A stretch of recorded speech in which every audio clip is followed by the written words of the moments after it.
आज की ये क्लास आपको बताएगी कि आपकी तैयारी कितनी हो चुकी है। अगर अभी तक आप लोगों ने कुछ नहीं पढ़ा है अपने पेपर एसएससी जीडी के लिए, तो आप ज़रूर इस सेशन को एंड तक देख लेना, क्योंकि आज से आपके कुछ ही चंद दिनों का टाइम बचा हुआ है आपके पास एसएससी जीडी 2025 के एग्जामिनेशन के लिए। तो चलिए आज का ये सेशन स्टार्ट करते हैं। मैं धर्मेंद्र सिंह और आप देख रहे हैं एसएसडीएस एजुकेशन रिसर्च सेंटर पर। तो आज की इस वीडियो में एसएससी जीडी के लिए एक ऐसा फुल कॉन्सेप्ट वाला मॉक टेस्ट आप लोग देखेंगे जिसमें हर एक टॉपिक को कवर अप किया गया, चाहे वो हिंदी हो, चाहे वो रीजनिंग का कोई टॉपिक हो, चाहे रीजनिंग का हो, चाहे आपका मैथ का हो। तो इन सभी टॉपिक का निचोड़ साथियों आज की इस वीडियो में हम लोग देखेंगे और हम कहेंगे कि यहाँ से आपके बहुत से क्वेश्चंस डिक्टो देखने को मिलेंगे आपके रियल एग्जाम में। तो परीक्षा से पहले अगर आपने इस वीडियो में एंट्री की है तो इस वीडियो को आप लोग घोल कर पी जाइएगा। इस वीडियो के हर एक सवाल का जवाब आपके मनोमस्तिष्क में स्टोर होना चाहिए। पहला सवाल आपके स्क्रीन पर कह रहा है कि सन्यासी का विलोम क्या होगा। अगर आपका यहाँ पर जवाब गृहस्थ हो जाता है तो बिल्कुल राइट आंसर यहाँ पर हो जाता है, सन्यासी का विलोम गृहस्थ होता है। अगला क्वेश्चन है धनंजय किसका पर्यायवाची है। तो ये साथियों अर्जुन का पर्यायवाची होता है। ये बात आप लोग ध्यान रखेंगे, एग्जाम में पूछा जाएगा। अगला क्वेश्चन है कह रहा कि नाक का बाल होना, इस मुहावरे का अर्थ क्या होता है। यानी कि यहाँ पर आकारण प्रिय होना यानी कि बहुत ज़्यादा प्यारा, ये आपका आकारण प्रिय होना राइट आंसर हो जाता है। अगला क्वेश्चन है साथियों यहाँ पर जो तन्मय का पर्यायवाची क्या होता है। तो यहाँ पर साथियों यहाँ पर लवलीन आपका राइट आंसर हो जाता है। अगला क्वेश्चन है साथियों कह रहा है कि यहाँ पर सहचर्य का विलोम क्या होता है। ये सवाल आपसे कई बार एग्जाम में पूछा जा चुका है। सहचर्य का विलोम यहाँ पर अलगाव हो जाता है। राइट आंसर आपका ऑप्शन नंबर डी के साथ देखिए और बताइए। अगला क्वेश्चन है साथियों आपकी स्क्रीन पर कि सही वर्तनी वाले शब्द का चयन करिए। तो यहाँ पर साथियों आप लोग देखिए और बताइए राइट आंसर आपका क्या होता है। तो यहाँ पर जीडी 2025 का जो आपका एग्जामिनेशन आने वाला है फ्रेंड्स, उसके लिए आप लोग अभी से प्रिपेयर हो जाइए, क्योंकि आपके पास चंद दिनों का टाइम बचा हुआ है, ठीक है ना। तो आपसे मैं निवेदन करना चाहूँगा कि आप लोग अगर अभी तक कुछ नहीं पढ़ सके हैं, कोई कारण हो सकता है, किसी कारणवश बीमार हो या कोई भी A to Z कोई भी कारण हो, तो अभी आपके पास टाइम है। आप लोग जुट जाइए अभी से, अभी कुछ नहीं बिगड़ने वाला है। एक स्ट्रेटेजी बनाइए, एक रणनीति के साथ आप लोग अपनी तैयारी में जुट जाइए और अभी से तैयारी के लिए जुट जाइए। तो यहाँ पर आपको करना क्या है, हमारे चैनल के प्लेलिस्ट में जाकर के जितनी भी सारी वीडियोस मिलेंगे आपको एसएससी जीडी से रिलेटेड A to Z सारी की सारी वीडियोस आप लोग देख लीजिएगा और आपका प्रिपरेशन वहीं से सब कुछ तैयार हो जाता है। तो चलिए यहाँ पर हम लोग बात करते हैं अगला नेक्स्ट नंबर क्वेश्चन जो साथियों आपकी स्क्रीन पर है। तो यहाँ पर आलोक का विलोम साथियों क्या होता है। यहाँ पर साथियों आलोक का विलोम पूछा जा रहा है। तो आलोक का विलोम अंधकार और अंधकार का विलोम साथियों आलोक हो जाता है। नेक्स्ट नंबर का क्वेश्चन है साथियों, देखिए कह रहा कि सही वर्तनी वाले शब्द का चयन करिए। उत्सव कैसे लिखा जाता है। उत्सव जैसे साथियों ऑप्शन नंबर बी में लिखा हुआ है ऐसे लिखा जाता है, जिनका आंसर ऑप्शन नंबर बी बिल्कुल करेक्ट। साथियों इन 20 सवालों में से आप लोग चेक करते जाइएगा कि आपका स्कोर कितना है। तो वहां पर साथियों आपसे पूछा जा रहा है कि my experiment with tooth drug, ये पुस्तक साथियों किसके द्वारा लिखी गई है। तो ये साथियों महात्मा गांधी जी के द्वारा लिखी गई है, ये भी आप लोग याद रखेंगे। उसके बाद साथियों एक पुस्तक है एग्जाम वॉरियर्स, ये पुस्तक किसके द्वारा लिखी गई है। अगर आपका जवाब नरेंद्र मोदी है तो मैं कहूँगा जवाब आपका बिल्कुल सही हो जाता है। बैंकिंग शब्दावली में SLR शब्द का अर्थ क्या होता है। तो यहाँ पर साथियों जो आपका स्टैट्यूटरी लिक्विडिटी रेशियो जो है आपका स्टैच्यूटरी और लिक्विडिटी आपका राइट आंसर ए ऑप्शन के साथ जाता है। अगला सवाल देखिए कि कह रहा है शंकर अंतर्राष्ट्रीय गुड़िया संग्रहालय के में ये कहाँ स्थित है। ये साथियों नई दिल्ली में स्थित है। आंसर आपका ऑप्शन नंबर ए। अगला देखिए साथियों मैं आपको बता दूं अभी आप लोग रीजनिंग के टाइप लेवल क्वेश्चन देखेंगे और मैथ के देखेंगे, तो उन क्वेश्चंस को भी साथियों देख कर जाइएगा। कह रहा है कि शांति काल में सर्वोच्च वीरता पुरस्कार कौन सा है। तो कौन सा है साथियों, अशोक चक्र है।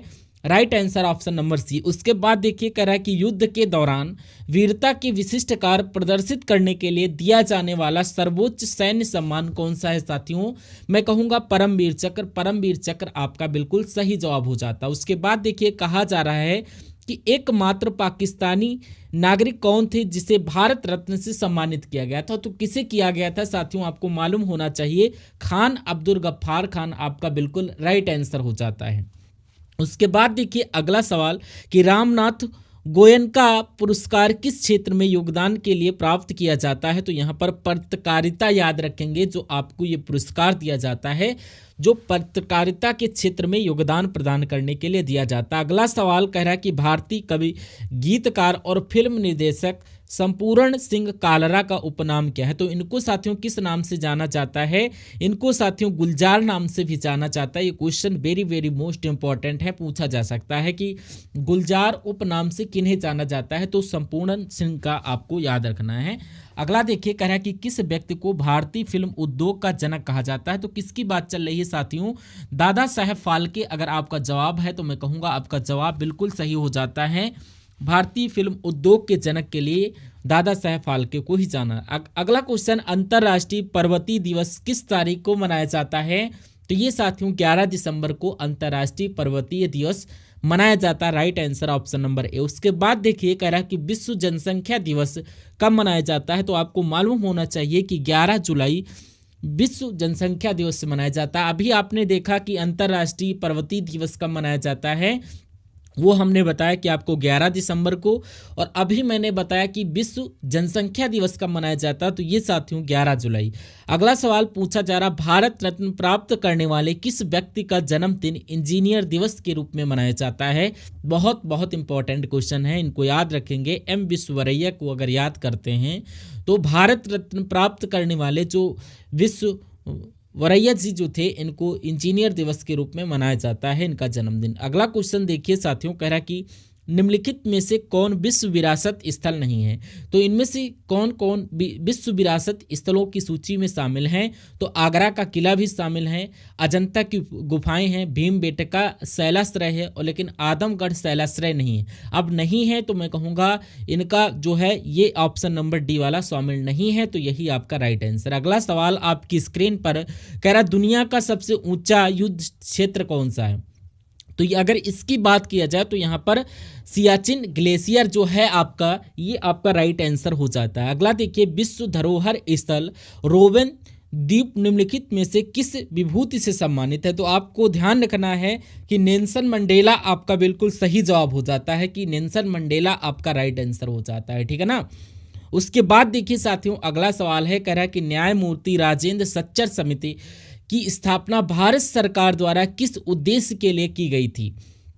तो ये साथियों क्यों की गई थी? ये साथियों भारत की विदेश नीति की स्थिति की जांच करने के लिए नहीं, भारत में राष्ट्रीय उद्यानों की स्थितियों का अध्ययन करने के लिए नहीं, मुस्लिम समुदाय की सामाजिक और आर्थिक स्थिति की जांच करने। बिल्कुल साथियों, यहाँ पर जो भारत में राजेंद्र सच्चर समिति की स्थापना जो मुस्लिम समुदाय की सामाजिक और आर्थिक स्थिति की जांच करने के लिए की गई थी। अगला क्वेश्चन कहा जा रहा है कि बांधों को आधुनिक भारत के मंदिर किसके द्वारा कहा गया? ये पंडित जवाहरलाल नेहरू के द्वारा कहा गया, या मोहनदास करमचंद गांधी के द्वारा, या सरदार वल्लभ भाई पटेल, या टी कृष्णमाचारी के द्वारा? तो यहाँ पर डैम्स यानी कि बांधों की यानी कि डैम्स को आधुनिक भारत का मंदिर किसने कहा? तो पंडित जवाहरलाल नेहरू ने कहा। ये आपको याद रखना, राइट आंसर आपका ऑप्शन नंबर ए के साथ जाएगा, ठीक है ना। अगला क्वेश्चन साथियों, अब यहाँ से आपके सामने रीजनिंग के क्वेश्चन स्टार्ट चुके हैं, और यहाँ पर साथियों मैथ के क्वेश्चन भी हम लोग देखेंगे। तो देखिए सवाल को बताइए और इसका सही जवाब क्या हो सकता है। कह रहा है कि बेल्ट, टोपी और दस्ताना, इसके लिए एक सही आरेख कौन सा हो सकता है? देखिए कोई बेल्ट टोपी नहीं हो सकता है, और कोई बेल्ट टोपी हो नहीं सकती, कोई दस्ताना टोपी नहीं हो सकता, कोई टोपी दस्ताना नहीं हो सकता। तो साथियों तीन बनेंगे अलग अलग, यानी कि टोपी हो गई, और ये साथियों बेल्ट हो गया, और ये दस्ताना हो गया। ऐसा आपका ऑप्शन नंबर बी में बना हुआ है। तो इस सवाल का सबसे सटीक जवाब ऑप्शन नंबर बी के साथ। अगला सवाल आपकी स्क्रीन पर कहा क्या जा रहा है कि दी गई शीट को मोड़कर एक घन बनाया गया है, और इस प्रकार बने घन में उस संख्या का चयन करें जो संख्या 5 दर्शाने वाले फलक के विपरीत फलक पर होगी। यानी कि साथियों यहाँ पर ये नंबर्स आपको क्लियरली दिख रहे होंगे। मैं आपको बता दूं कि ये 2 हैं, ये 7 हैं, ये 5 हैं और ये 4 हैं और ये आपके 9 और ये 6। आपसे पूछा जा रहा है कि ये जो 5 है इसके विपरीत फलक पर कौन होगा। तो यहाँ पर एक कॉन्सेप्ट आप लोग याद रखिएगा कि अगर आपसे 2 का विपरीत पूछा जाए तो आप 4 बताते हैं, अगर 5 का विपरीत पूछा जाता तो 9, यानी कि 5 का विपरीत 9 या 9 का विपरीत आप 5 बताते। 2 का विपरीत साथियों 2 का विपरीत 4 हो जाएगा, बचा 6, तो 6 का विपरीत साथियों क्या हो जाएगा, 7 हो जाएगा। तो कुल मिला के अगर राइट आंसर की बात करें तो 5 का विपरीत आपसे पूछा गया है तो 9 आपका बिल्कुल करेक्ट आंसर हो जाएगा। अगला सवाल देखिए, कह रहा कि ऑप्थेल्मोलॉजिस्ट का संबंध आंख से है तो ऑन्कोलॉजिस्ट का संबंध डैश से होगा, बताइए मुझे।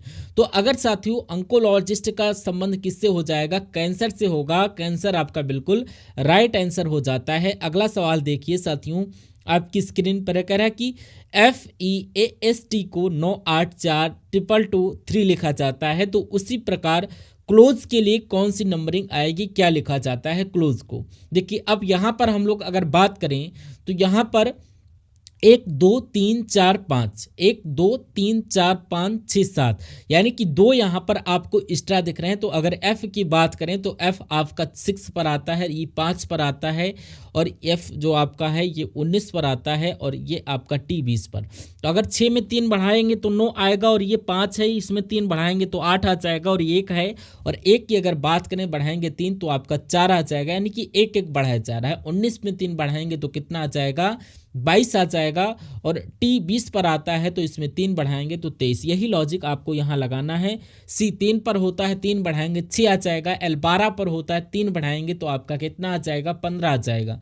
और O 15 पर होता है, 3 बढ़ाएंगे तो 18 आ जाएगा। S 19 पर होता है, 3 बढ़ाएंगे तो 22 हो जाएगा। और जो 22 पर होता है S, तो आपका ये ऑप्शन कहाँ पर लिखा हुआ, 615 18 22 8, ये आपका ऑप्शन नंबर बी में लिखा हुआ, यही आपका बिल्कुल सही जवाब हो जाता। बहुत बढ़िया, वेरी गुड क्लास। अगला सवाल कहा क्या है कि सबसे पहले 23 है, उसके बाद साथियों 36 है, उसके बाद साथियों 51 है, उसके बाद साथियों 68 है। आपको बताना है कि अगला नंबर आपका क्या हो सकता है, बताने की कोशिश करिए। देखिए यहाँ पर अगर हम लोग बात करें कि 23 से 36 कैसे हुआ है, अगर 23 में साथियों 13 जोड़ देते हो तो कितना, 36 बन जाता है। और 36 में अगर कितना जोड़ दो, 15 जोड़ दो तो 51 बन जाएगा। और 51 में कितना जोड़ दो, 68 जोड़ दो, तो यानी कि यहाँ पर 17 जोड़ते हैं तो 68 बन जाता। तो इसमें कितना जोड़ना पड़ेगा जो आपको ये नंबर प्राप्त होगा, 13 14, उसके बाद फिर नहीं 15, 16 नहीं 17, 18 नहीं 19 आ जाएगा, ठीक है ना। यानी कि 68 और 19 आपको जोड़ोगे तो 8 और 9 कितना, 17, और ये 7 और ये 8, यानी कि 87 आपका ये आ जाएगा। 87 आपका ऑप्शन नंबर ए है, आपका right answer option number A के साथ जाएगा। अगला क्वेश्चन, और जिनका भी आंसर ऑप्शन नंबर ए है बिल्कुल करेक्ट है। साथियों सभी सवालों को आप बहुत तेजी के साथ करने की कोशिश करिए, क्योंकि एग्जाम में आपके पास बहुत कम समय होगा, इसलिए जितनी ज़्यादा से ज़्यादा प्रैक्टिस करेंगे उतनी ज़्यादा से ज़्यादा आपकी स्पीड तेज़ हो जाएगी। अगर मान लीजिए अभी आपका एक सवाल 60 सेकंड में हो रहा है, जब ज़्यादा से ज़्यादा प्रैक्टिस करोगे तो यही 60 सेकंड से 40 सेकंड में भी आप सवाल को कर सकते हो। और कुछ सवाल आपने जो ऐसे भी होते हैं जो 30 सेकंड में भी हो जाते हो, कुछ सवाल ऐसे होते हैं जिनको करने के लिए 90 सेकंड तक लग जाते हैं, और कुछ 120 सेकंड तक भी लग जाते हैं, यानी कि 2 मिनट भी लग जाते हैं, और कुछ सवाल आपके 30 40 सेकंड में हो जाते हैं, ठीक है ना। और अगला क्वेश्चन है, देखिए यहाँ पर बात करें कि DMGU है, उसके बाद AJDO है, उसके बाद XGAI आ गया, और आपको बताना उसके बाद 3 लेटर यहाँ पर कौन से आए हैं, RAU ही आना चाहिए यहाँ पर। तो यहाँ पर अगर बात करें तो ये आपका D है, D से A बना है, तो ये आपका अगर माइनस करेंगे तो आपका A में कितना माइनस किया जाए तो X बनेगा, तो इसमें भी 3 माइनस कर दे तो X बन जाता है। कैसे, A से पहले Z और Z से पहले Y से पहले W और उससे पहले X। तो यहाँ पर भी हमें 3 माइनस करना होगा, और 24 पर आता है X और इसमें 3 माइनस करेंगे 21, और 21 पर होता है U। एक तो U आपका मिल गया यहाँ पर, और M से J हुआ है, J 13 पर होता है, और ये 10 पर होता है, तो जे 10 पर होता है, यहाँ पर 3 घटाएंगे तो जी 7 पर होता है, 3 घटाएंगे 4 आ जाएगा। यानी कि 4 की अगर बात करते हैं तो यहाँ पर यूडी कहाँ पर लिखा हुआ है, सिर्फ और सिर्फ ऑप्शन नंबर सी में लिखा हुआ है। क्या बाकी में भी 3-3 घटाया जा रहा है? देखिए और बताइए, 3-3 ही घटाया जा रहा होगा। तो कुल मिला के आपका राइट आंसर आपका ऑप्शन नंबर सी, क्योंकि यूडी हमें मिल गया तो अगला हमें चेक करने की ज़रूरत ही नहीं। अगर आपके पास प्रैक्टिस कर रहे हैं तब तो पूरा चेक करो, लेकिन एग्जाम में आप लोग इतना ना करिएगा, क्योंकि आपको आंसर मिल चुका है तो टिक लगा के आगे बढ़ना है, ठीक है ना। अगला सवाल आपकी स्क्रीन पर, अच्छा सवाल आपकी स्क्रीन पर आ चुका है, चलिए और बताइए राइट आंसर। कह रहा है कि 7 मित्र हैं, A B C D E F और जी, एक पंक्ति में उत्तर की ओर मुख करके बैठे हैं। तो 7 मित्र हैं, बना लेते हैं 1 2 3 4 5 और 6 और 1 7। तो यहाँ पर 6-7 हो गए और बी पंक्ति के मध्य नहीं बैठा, यानी कि नहीं बैठा है। चलिए, ए बी के दाईं और दूसरे स्थान पर बैठा है और बी एफ के बाईं और दूसरे स्थान पर बैठा है। तो हमें पता है कि इस तरीके के सवालों को करने के लिए कॉमन वाली टेक्निक अपनाना होगा। इस टेक्निक की अगर बात करें तो ये कैसी होती है, अगर आप इस लाइन को सबसे पहले देखना चाहते हो तो यहाँ पर ए है और बी है, तो ए बी और कहीं मिल रहा है तो यहाँ पर मिल रहा है नहीं, तो हमें आसानी हो जाती है अगर कॉमन मिल जाता। तो यहाँ पर आपको मिल रहा है, तो अभी साथियों ये वाली लाइन सबसे पहले सॉल्व करते हैं, उसके बाद ये, फिर उसके बाद जस्ट ये वाली लाइन सॉल्व करोगे, ये लाइन नहीं सॉल्व करोगे। कैसे करोगे मैं आपको बता रहा हूँ। देखिए, बी के दाईं और दूसरे स्थान पर कौन है, डी है, तो यहाँ पर मान लीजिए बी आपका यहाँ पर हो गया, ई है, तो बी के दाईं और साथियों दूसरे स्थान पर यानी कि 1 और 2 दूसरे स्थान पर, यानी कि यहाँ पर ए हो जाएगा। अब इसको देखिए, बी और ए के बीच में ई बैठा है तो ई इसको बिठा दो। 7 मित्र में से 3 लोगों को आपने बिठा दिया, बी ई ए हो गया। अब देखिए कह रहा है कि डी जो है ये एफ के बाईं और दूसरे स्थान पर बैठा है, तो अब डी कहाँ पर बैठा ले हम लोग, तो यहाँ पर साथियों अगर हम बात करें तो यहाँ पर डी एफ के बाईं और दूसरे स्थान पर बैठा है। तो अगर मान लीजिए डी यहाँ पर बैठा है, कहाँ पर, एक काम करिए, देखिए डी की अगर बात करें, डी अगर एफ के बाईं और दूसरे स्थान पर बैठा है तो ये साथियों 1 और ये आपका 1 सेकंड, तो 1 और 1 ये आपका कितना एफ बैठ जाता है। ये बात भी क्लियर है, बिल्कुल क्लियर है, ठीक है ना। अब बाईं तरफ बोला गया है, इसको याद रखिएगा, और एफ के बाईं ओर, तो एफ की अगर बात करें तो एफ आपका यहाँ पर आएगा, तो एफ के बाईं और दूसरे स्थान पर डी बैठा है, तो एफ के बाईं और ठीक बगल में कौन बैठा है, जी बैठा है, तो जी साथियों यहाँ पर बैठ जाएगा। तो डी जी एफ ई हो गया, और उसके बाद साथियों जी के दाईं और दूसरे स्थान पर सी बैठा है, जी आपका यहाँ पर, यानी कि एक खाली जगह आपका यहाँ पर और सी उसके आगे आ जाता है, ठीक है। अब अगर बताऊं कि थोड़ा सा ये इसको हम इधर कर दें, कहने का मतलब कि यहाँ पर डी ई ए, यानी कि एक बात और कहा गया कि बी पंक्ति के मध्य नहीं बैठेगा, तो अगर बी ई ए को हम इधर बिठा लें तो ये यहाँ पर आ जाता है। तो अगर इधर को बिठा लें तो एक काम और करिए कि बी ई ए है तो बी मान लीजिए यहाँ पर बिठा देते हैं और ई यहाँ पर बिठा देते हैं और ए यहाँ पर बिठा देते, तो ये 4 हो गए। अब चारों को हम यहाँ पर बिठा देंगे, डी जी एफ और सी, तो ये बात क्लियर। पंक्ति के मध्य में कौन बैठा है, तो पंक्ति के मध्य में डी बैठा है, यानी कि B E A D G F C, यानी कि डी आपका बिल्कुल करेक्ट आंसर हो जाता है। इसको एक बार और देखिएगा पॉज करके, जैसे मैंने आपको बताया है, ठीक है ना। अब देखिए अगला क्वेश्चन है साथियों, आपके स्क्रीन पर कहा जा रहा है कि 4 अक्षर समूह दिए गए हैं, इसमें से एक असंगत है और ऑप्शन 1 यानी कि अलग लॉजिक लगा हुआ है, ये आपको बताना है, ठीक है ना। चलिए अब यहाँ पर अगर बात करें इस सवाल को कैसे करेंगे, इसको मैं बता देता हूँ। देखिए ओ होता है आपका 15 पर, और क्यू होता है 17 पर, यू होता है 21 पर, बी होता है 2 पर, बी आपका अगर बात करें तो 2 पर होता है, ठीक है ना। और इसकी अगर बात करें एम 13 पर, ओ 15 पर, एस 19 और वाई आपका 25 पर। इसकी अगर बात करें बी 2 पर, डी 4 पर, एच 8 पर और एन 14 पर होगा। जेड की अगर बात करें जेड 26 पर, बी 2 पर और ये 6 पर और ये एल आपका 12 पर। तो आपको देखना है सबसे अलग आपको कौन सा नज़र आ रहा है, इतनी सी बात आपको देखना है। चलिए यहाँ पर साथियों 26 से 2 हुआ है, यानी कि जेड से बी हो गया, यानी कि कहीं ना कहीं 2 बढ़ा हुआ है, और ए और बी बढ़ाया गया। तो यहाँ पर अगर बात करते हैं 4 बढ़ाएंगे, यानी कि पहले 2 बढ़ाया गया, उसके बाद 4, उसके बाद 6 बढ़ाया गया, ठीक है ना।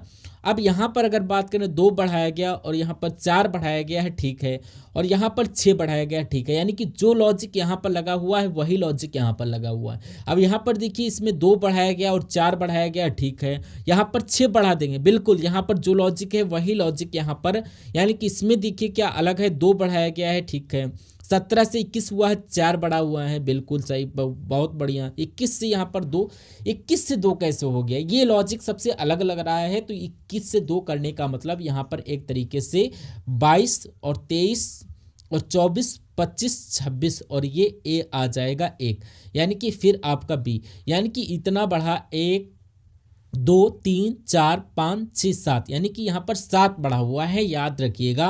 तो सब में 6 बढ़ा रहा है, यानी कि सबसे अलग कौन सा हो जाएगा, ऑप्शन नंबर डी वाला right answer, option number D के साथ। अगला क्वेश्चन साथियों आपकी स्क्रीन पर देखिए और बताइए राइट आंसर क्या होता है। देखिए, गेंदा का फूल से संबंधित है जो जौ का डैश से है, यानी कि डंडनों से है, दालों से है, मसालों से है, अनाजों से है। तो गेंदा एक क्या है साथियों, फूल है, तो जौ एक क्या है, एक अनाज की श्रेणी में आता है, तो जौ एक अनाज होता है। Right answer option number D अनाज हो जाता है। अगला सवाल देखिए आपकी स्क्रीन पर है, इस सवाल को देखिए साथियों और मुझे बताइए कि आपका राइट आंसर क्या हो सकता है। कह रहा कि 5 मित्र हैं PQRST और एक बस में यात्रा कर रहे हैं, सभी एक के बाद एक 5 अलग अलग पंक्तियों में एक ही दिशा की ओर मुख करके बैठे हुए हैं, ठीक है ना। अब मान लेते हैं एक बस हो जाती है ऐसी, ये आपकी बस हो गई, और यहाँ पर अगर बात करें 1 सीट 2 सीट और 3 और 5 सीट हैं, तो चौथी 5वीं सीट ऐसे हम बना लिए, ठीक है ना। अब कह रहा है कि यहाँ पर कि जो P है ये जो है S के ठीक आगे बैठा है, तो यहाँ पर भी कॉमन वाला मैटर देखिए, कॉमन कहाँ पर मिल रहा है, ठीक है ना।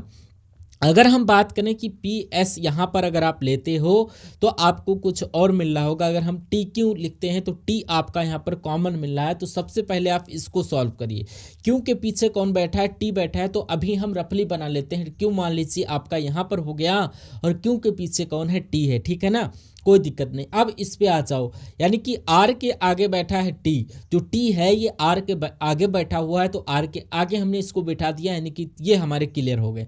उसके बाद बोला जा रहा है आर के पहले और बाद में बैठे व्यक्तियों के समान है, यानी कि आर के पहले जो लोग बैठे हैं और बाद में जो लोग बैठे हैं उनकी संख्या समान है, यानी कि आर कहने का मतलब क्या है, आर बीच में आएगा और ऊपर टी आएगा, उसके बाद क्यों, और नीचे भी 2 लोग आएंगे, ऊपर भी 2 लोग आर के, यहाँ पर नीचे भी। अब यहाँ पर देखिए कह रहा कि पी जो है ये एस के ठीक आगे बैठा है, यानी कि एस के आगे कौन बैठा है, पी, तो एस के आगे आपका पी।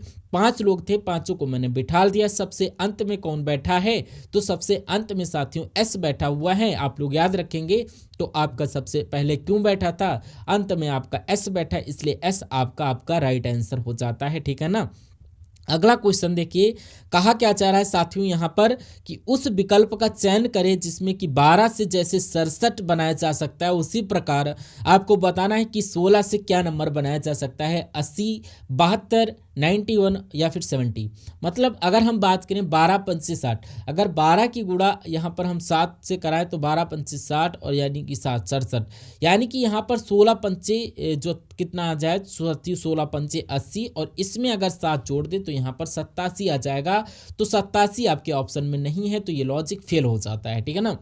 उसके बाद दूसरा कोई लॉजिक यहाँ पर अपनाने की कोशिश करिए। देखिए उसके बाद हम लोग देखते हैं, अगर इसमें 1 घटा दें, 12 में से 1 घटा दें तो हमें 11 मिल जाता है, और 11 की गुणा अगर हम लोग 6 से कर दें और फिर इसमें 1 जोड़ दें तो ये 67 हमें मिल जाएगा। कि यही लॉजिक यहाँ हो पा रहा है, नहीं हो पा रहा। अगर हम इसमें 1 घटा दें तो हमें 15 मिल जाता। 15 की गुणा साथियों अगर हम 6 से करते हैं तो 15 पचे 75, 15 छक्का 90, ठीक है ना। और फिर इसमें 1 जोड़ दें तो 91 मिलना चाहिए, तो 91 ऑप्शन में है, तो बिल्कुल है, ये आपका बिल्कुल राइट आंसर हो जाता है। मैं देख रहा हूं कि ऑप्शन नंबर सी में 91 आ चुका है, तो आपका बिल्कुल राइट आंसर हो जाता है। अगला क्वेश्चन आपकी स्क्रीन पर, बहुत बढ़िया, वेरी गुड क्लास। देखिए अगर एसएससी जीडी एग्जाम को अगर आप क्रैक करना चाहते हैं तो आपको ये जो डेली क्लास होती है जिसमें आपको हिंदी के 20 क्वेश्चन, जीएस के 20 क्वेश्चन, कुछ क्वेश्चन करंट अफेयर के भी और रीजनिंग के भी होते हैं और मैथ के भी, यानी कि कोई ऐसा टॉपिक मैं नहीं छोड़ता जो इन क्लासेस में मैं बर्फ ना करवाया हूँ। तो मेरा मानना है कि अगर आप अपने एग्जाम तक इरेगुलर बेस पर क्लास करते हैं तो इतनी तैयारी आपकी मजबूत हो जाएगी। तो सिलेक्शन बहुत छोटी चीज़ है और आपका बहुत आसानी से होगा सिलेक्शन। अगला सवाल देखिए, नंबर सीरीज का सवाल है। कह रहा है कि 32 है पहले, उसके बाद 33 है, उसके बाद 37 है, उसके बाद 46 आ गया, फिर आपका यहाँ पर कौन सा नंबर आएगा ये आपको बताना, उसके बाद 87 ही आना चाहिए, ठीक है ना। चलिए अब यहाँ पर अगर हम बात करें साथियों, थोड़ा सा अगर आप ध्यान देंगे कि 32 से 33 हुआ है, एक बढ़ा है। अब 33 से 37 हुआ, कितना बढ़ा हुआ, 4 बढ़ा। अब 37 से 46 हुआ यानी कि 9 बढ़ा दिया गया। तो यहाँ पर साथियों कितना बढ़ाएंगे, यहाँ पर साथियों देखिए मेरा मानना है कि ये 1 का स्क्वायर है, ये 2 का स्क्वायर है, ये 3 का स्क्वायर है, ये 4 का स्क्वायर आ जाएगा 16, और ये 5 का स्क्वायर 25 यहाँ पर आ जाना चाहिए मेरे हिसाब से। अब देखिए 46 और 16 कितना होता है, 6 से 12, और यानी कि 62 आपका क्या आंसर होगा। देखिए 62 हमें ऑप्शन में तो मिल गया, लेकिन अगर 62 में 25 जोड़े तो यहाँ पर 87 अगर आ जाता है तो 100% ये हमारा आंसर हो जाता है। 5 और 2 7 हो गया, ठीक है, और 6 2 8 यानी कि 6 7 8 यानी कि 62 हमारा राइट आंसर। उसके बाद नेक्स्ट नंबर का क्वेश्चन आपकी स्क्रीन पर आपसे कहा जा रहा है कि उस सही विकल्प का चयन करें जो दिए गए शब्दों का तार्किक और अर्थपूर्ण क्रम में व्यवस्थित करता है, ठीक है। अब आपको बताना है वर्ग, परिवार, राज्य, गण और समुदाय, इनको आपको क्रम के अनुसार क्या करना है, क्रम के अनुसार आपको लगाना है। चलिए कोई दिक्कत नहीं है। अब यहाँ पर हम लोग देखते हैं इसको क्रम से कैसे लगाते हैं। अगर यहाँ पर बात करें सबसे छोटा इसमें से क्या है, सबसे छोटा इसमें परिवार हो जाता है। 2 नंबर वाला हम लोग सबसे पहले देखते हैं, 2 नंबर वाला कहीं ऑप्शन में नहीं है, यानी कि यहाँ पर ये है कहने का मतलब कि सबसे बड़े से आपको स्टार्टिंग करना है। सबसे बड़े की अगर बात करें तो यहाँ पर सबसे बड़ा एक तरीके से राज्य हो जाता है, तो राज्य सबसे बड़ा है। और 3 नंबर साथियों सबसे पहले आ रहा है सभी ऑप्शन में, सबसे पहले राज्य हो जाता है क्योंकि ये सबसे बड़ा है। उसके बड़ा साथियों गण या समुदाय, समुदाय उससे छोटा आ जाएगा यानी कि 5वां नंबर। उसके बाद आपका आ जाएगा साथियों एक प्रकार से वर्ग हो जाता है, पहला नंबर आ जाएगा। उसके बाद आपका गण हो जाता है, गण आपका चौथा नंबर। उसके बाद बचा परिवार, तो परिवार आपका आ जाएगा। तो ये क्रम साथियों आपको बताना है कहाँ पर है, 3 5 1 4 2। तो ये आपका ऑप्शन नंबर 1 के साथ है, आपको राइट आंसर मिल चुका है। ऑप्शन नंबर 1 के साथ आपका राइट आंसर हो जाता है। अगला सवाल देखिए आपकी स्क्रीन पर है, इस सवाल को देखिए और बताइए राइट आंसर आपका क्या हो सकता है। कह रहा है कि रोहित ने रुचि से कहा, रोहित एक लड़का है, रुचि से कह रहा है कि तुम्हारी माँ के पिता, यानी कि रुचि के माँ के पिता मेरे बेटे रोहित, मेरे बेटे के ससुर हैं। तो रुचि का रोहित से क्या संबंध है, यानी कि रोहित क्या कहेगा रुचि को, ये बात आपको क्लियर करना है, ठीक है। चलिए इस सवाल को भी हम लोग सॉल्व करने की कोशिश करते हैं। चलिए अब यहाँ पर रुचि की अगर बात करें तो ये कौन होगी, ये मान लीजिए रुचि हो गई। अब रुचि इनसे कह रहा, रोहित कह रहा है रुचि की माँ, यानी कि रुचि की माँ कौन हो गई, ये हो गई। अब रुचि की माँ के पिता, यानी कि रुचि की माँ के पिता कौन हो गए, यानी कि रुचि के माँ के पिता ये हो गए। अब ये हो गए तो रुचि के कौन हो गए, नाना हो गए। नहीं, रुचि के पिता जो हैं, ये माता के पिता जो हैं, ये पता है ये रोहित के कौन है, ये रोहित के मेरे बेटे के ससुर, यानी कि मान लीजिए रोहित ये हो गया। अब रोहित ये हो गया, रोहित का बेटा ये हो गया। अब रोहित का बेटा ये हो गया तो रोहित के बेटे के ससुर, यानी कि ये इनकी बेटी है, तो ये दोनों आपस में पति हो जाएंगे, और ये पति है तो पत्नी हो जाएंगे। तो ये कौन हो जाएंगी, ये आपकी बेटी, यानी कि रोहित के बेटे की बेटी है रुचि। रोहित के बेटे की रुचि, बेटे की रुचि यानी कि बेटे का बेटी, यानी कि अपनी एक तरीके से पोती कहेगा, क्या कहेगा, पोती कहेगा। यानी कि आंसर आपका ऑप्शन नंबर बी के साथ जाना चाहिए, राइट आंसर मिल चुका है। जिनका भी आंसर ऑप्शन नंबर बी के साथ है बिल्कुल करेक्ट है, ठीक है ना। अगला क्वेश्चन आपकी स्क्रीन पर, बहुत बढ़िया, वेरी गुड क्लास। बोला क्या जा रहा है साथियों, एक चैलेंज है, इस सवाल को आपको लगाना ही लगाना है हर हालत में, बहुत अच्छे तरीके से इसको सॉल्व करना है।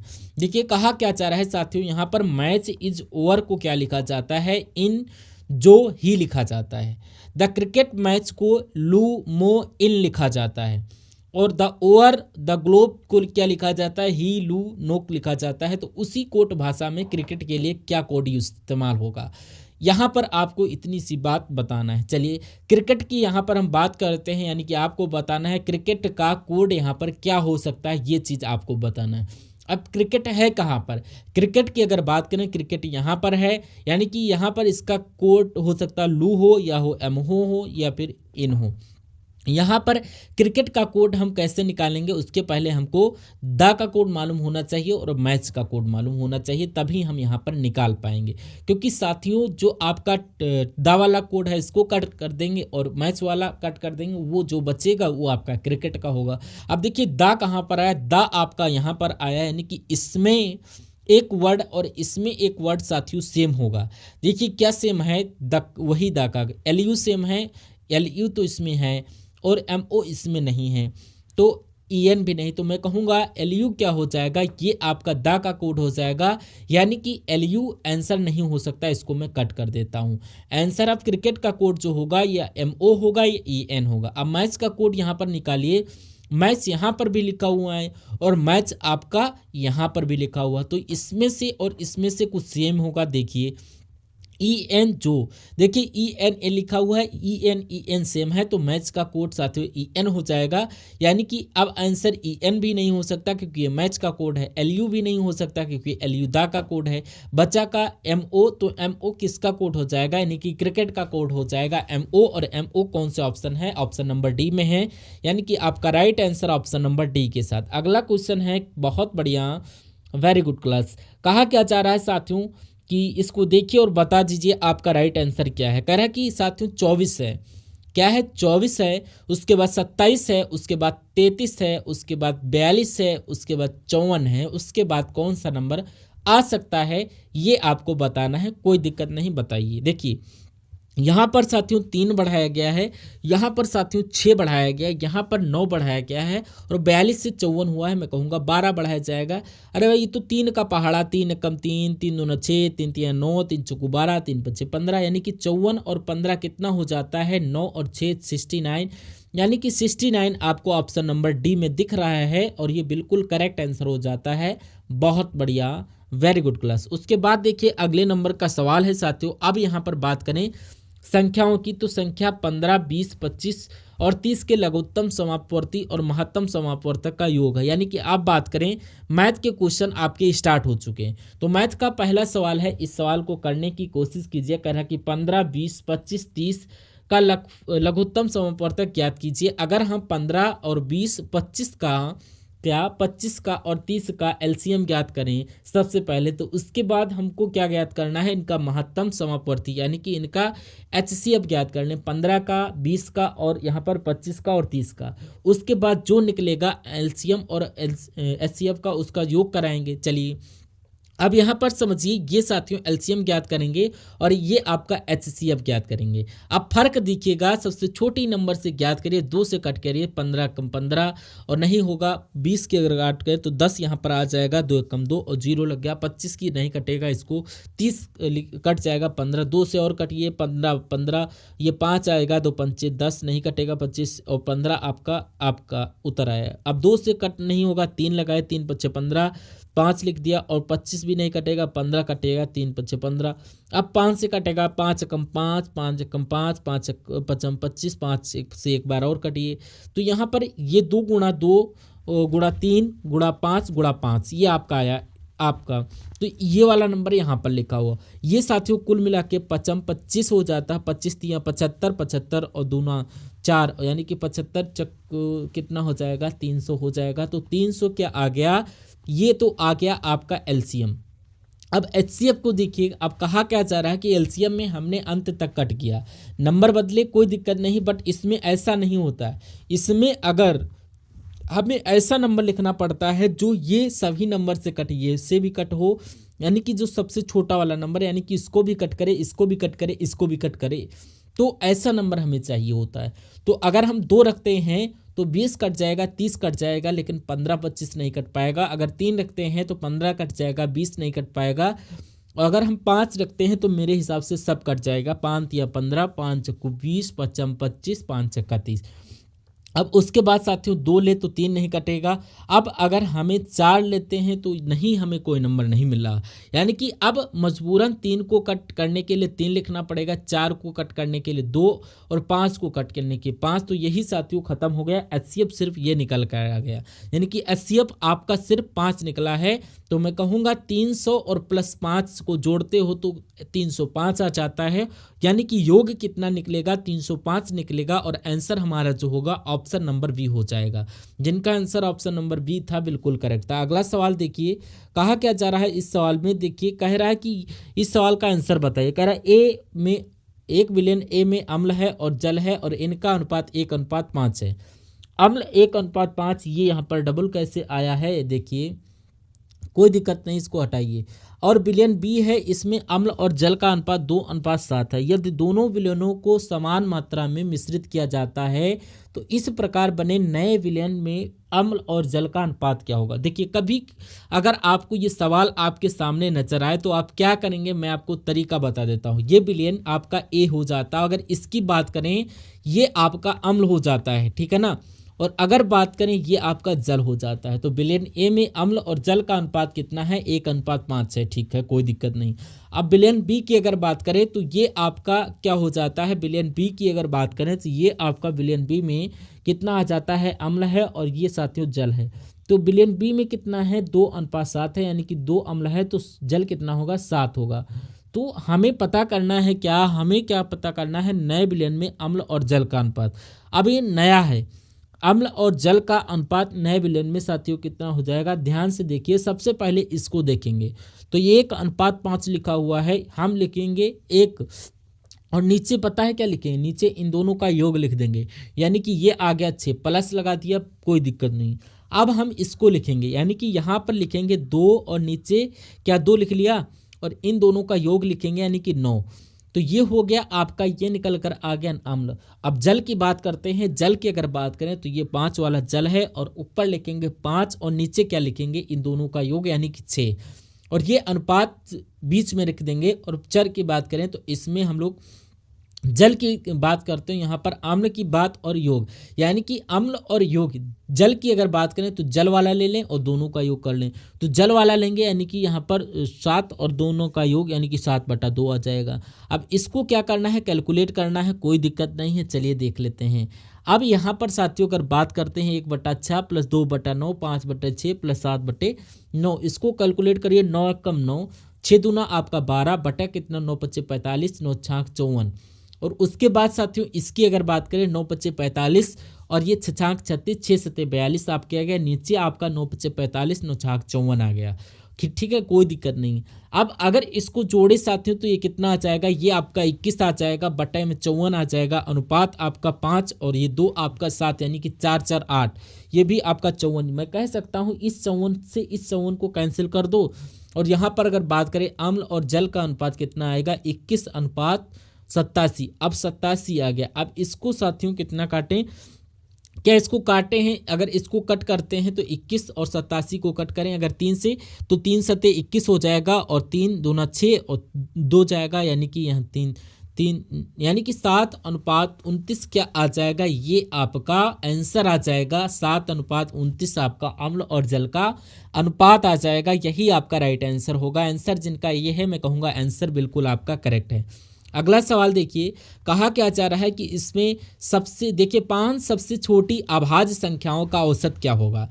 तो अभाज्य संख्याएं की अगर बात करें तो 5 सबसे छोटी अभाज्य संख्या, पहली सबसे छोटी 2 है, दूसरी 3 है, उसके बाद 5 है, उसके बाद 7 है, उसके बाद साथियों 11 है। क्योंकि औसत पूछा गया तो सबको हमें जोड़ना पड़ेगा। टोटल कितनी संख्या है, 5 संख्या है और 5 से भाग देना पड़ेगा। तो इसको जोड़िए जरा कितना आएगा, तो 5 5 5 10 और ये 10 17, यानी कि आपका 18, 28/25 आ गया, 5 आ गया। इसको अगर कटे 25 पॉइंट लगाएंगे 3 बचेगा, तो यानी कि 0 लगाएंगे, 5 चक्का 30 हो जाता है, यानी कि 5.6 यहाँ पर बिल्कुल राइट आंसर हो जाता है। ऐसा ऑप्शन नंबर बी में लिखा हुआ है।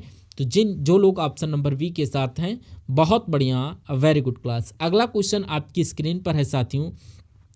अब देखिए यहाँ पर जो नेक्स्ट नंबर का क्वेश्चन है, एक वस्तु का अंकित मूल्य कितना बताया गया साथियों, 750 बताया गया। अब यहाँ पर इसका मूल्य 750 बताया गया। उसके बाद लिखा हुआ है कि यदि इसे 16% की छूट पर बेचा जाता है तो इसका विक्रय मूल्य इसके क्रय मूल्य के 3/2 हो जाता है। ठीक है, अब वस्तु का क्रय मूल्य साथियों क्या होगा। इस सवाल की अगर बात करें, ये सवाल बहुत अच्छा और प्यारा मुझे लग रहा है, क्योंकि वस्तु का अंकित मूल्य कितना बताया गया, 750 बताया गया, और इस पर 16% की छूट दी गई।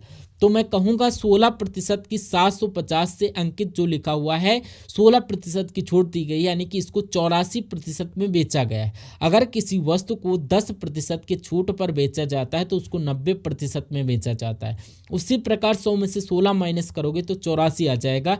इसको जब कैलकुलेट करोगे तो एक तरीके से अगर बात करें, 1 0 से 1 0 ये कैंसिल, 5 दूना 10 और 5 एकम 5 और 5 25 आपका हो जाता है। 2 से कट करेंगे कितना आ जाएगा, 2 चौक और 2 दूना, यानी कि 1542 की गुणा कराइए। 1542 की गुणा जब कराओगे तो 15 दूना 30 हो जाता है, 15 चक्कू 60, 0 3 6, यानी कि मैं कहूँगा कि 630 आपका यहाँ पर आ जाएगा। 630 आपका आएगा क्या, देखिए 1 मिनट, देखिए 630 मैं आपको बता देता हूँ कैसे आएगा। कितना 630 आया निकल के, और कितना कहा गया था, 750 अंकित मूल्य था, और इसमें जब हम लोग 16% की छूट दिए तो 84% में बेचा तो 630 रुपये आया। ठीक है, अब ये आपका 630 क्या आ गया, ये आपका एक तरीके से विक्रय मूल्य ही तो आया है, ये आपका विक्रय मूल्य ही तो आया है, यानी कि 750 तो अंकित मूल्य था। इतनी छूट देने के बाद 650 रुपये में वो वस्तु को हमने बेचा जो उसका विक्रय मूल्य मिला।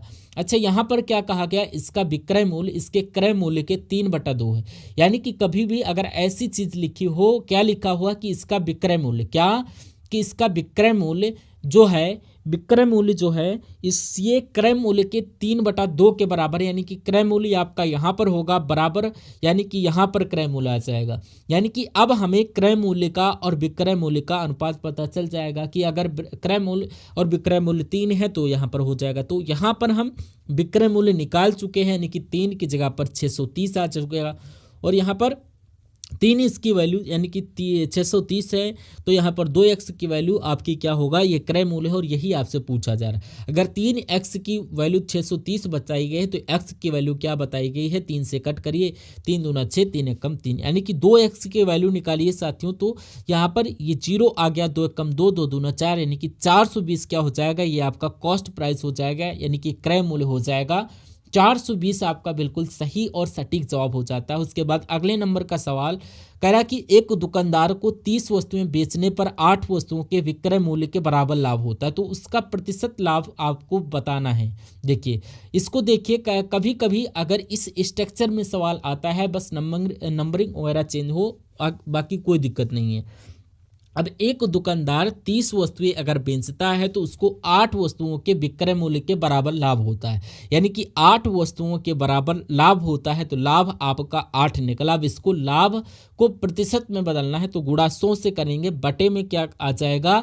अगर कभी भी ऐसा लिखा हो कि एक दुकानदार इतनी वस्तुएं बेचने पर इतनी वस्तु विक्रय मूल्य के बराबर लाभ होता है, तो यहाँ पर अगर विक्रय मूल्य लिखा होता तो यहाँ पर एक तरीके से बताएं इतना और इनका डिफरेंस, यानी कि 30 माइनस 8 आता है, यानी ऊपर 800 नीचे 2200। इसको कैलकुलेट करिए, देखिए इसको कैलकुलेट कराएंगे तो साथियों कैसे कराएंगे, 2 से कट कराएंगे, 2 एकम 2, 2 एकम 2, यहाँ पर 400 आ जाएगा, और कट करेंगे तो यहाँ पर कितना 11 कम 11, 11 3 33, और ये आपका 11 3 33 बचा 7, ये 70, यानी कि 11 6 कितना हो जाएगा 66, यानी कि ये आपका लाभ कितना हो जाएगा 36 सही 4/11 हो जाता है।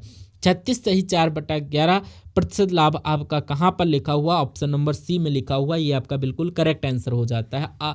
तो आज की सेशन को यहीं पर एंड करते हैं। ये क्लास आपको कैसी लगी, यहाँ पर आपने हिंदी देखा, जीके, रीजनिंग और मैथ देखा, तो आई होप आपको क्लास पूरी समझ में आई होगी।